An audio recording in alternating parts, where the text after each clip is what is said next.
Welcome to The Explainer. Today, we're unpacking a really fascinating dynamic that sits right at the very foundation of modern innovation.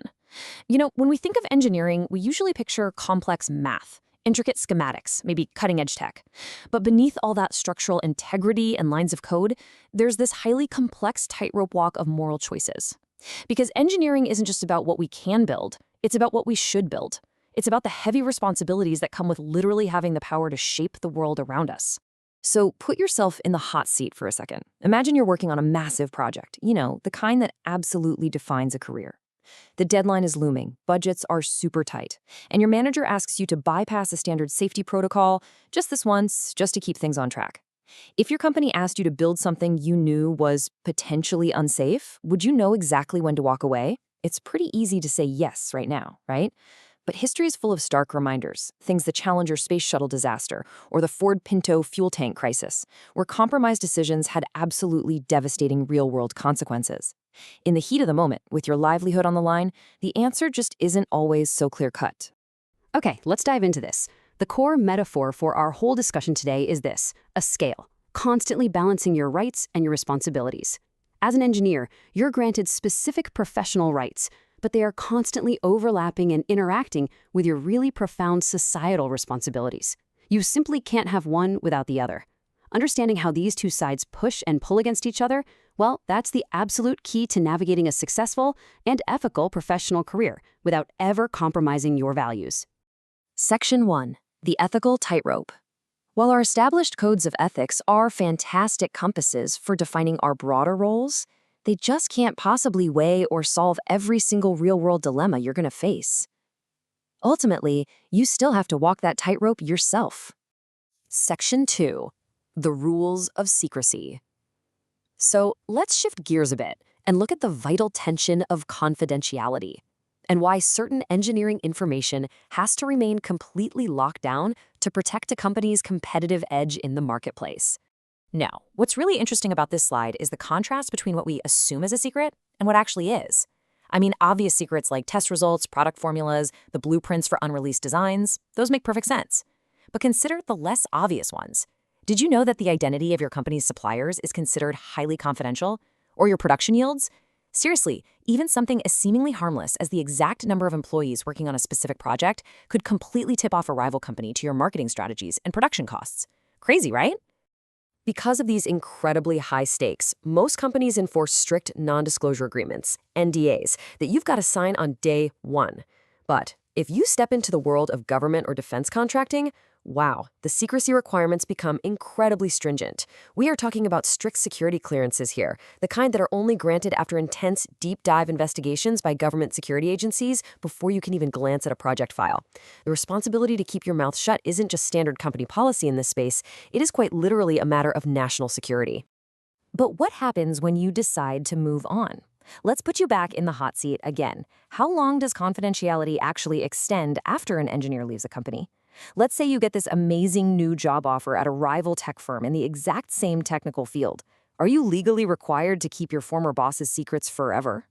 Well, the answer outlines a really fascinating legal and ethical tension. Yes, legally, you are absolutely required to keep that proprietary information secret, even at your shiny new job. But let's look at the balance here.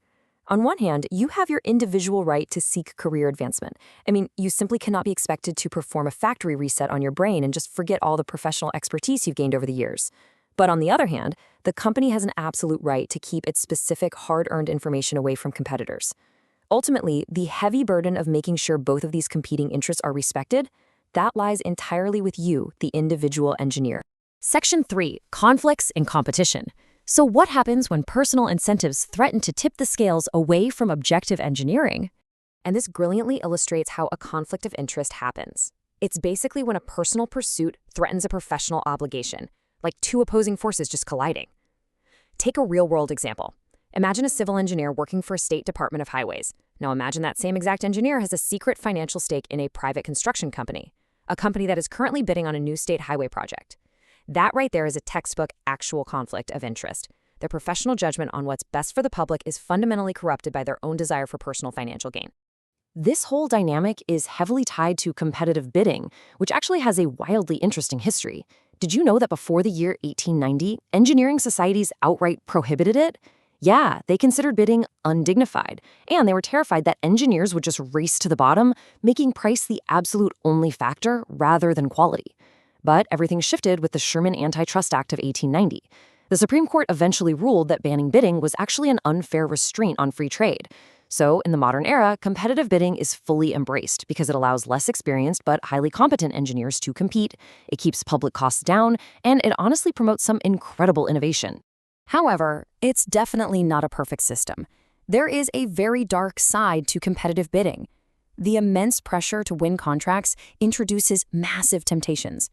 Engineers might be tempted to overstate their qualifications just to secure the work, or unfairly disparage their potential competitors.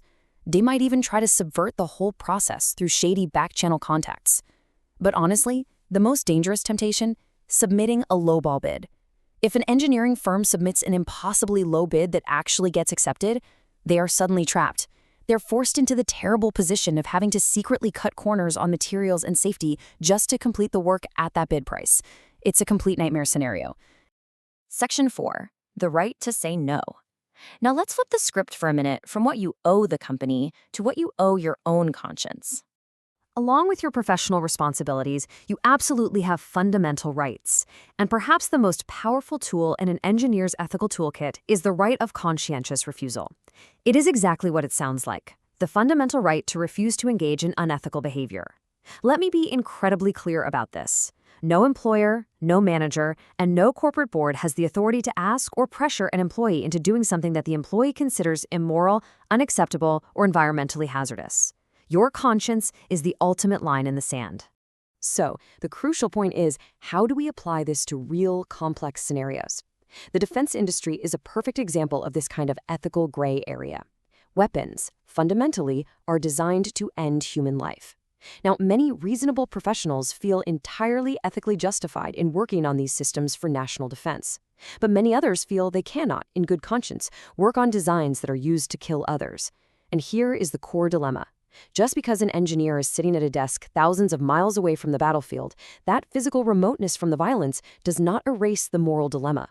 What if those weapons are strictly sold to foreign nations just to secure oil interests? Where do you stand? There is no simple, universal solution to that question. It requires a really deep examination of your own personal values. But the golden rule always remains consistent. You must avoid unethical or unsafe work at all costs.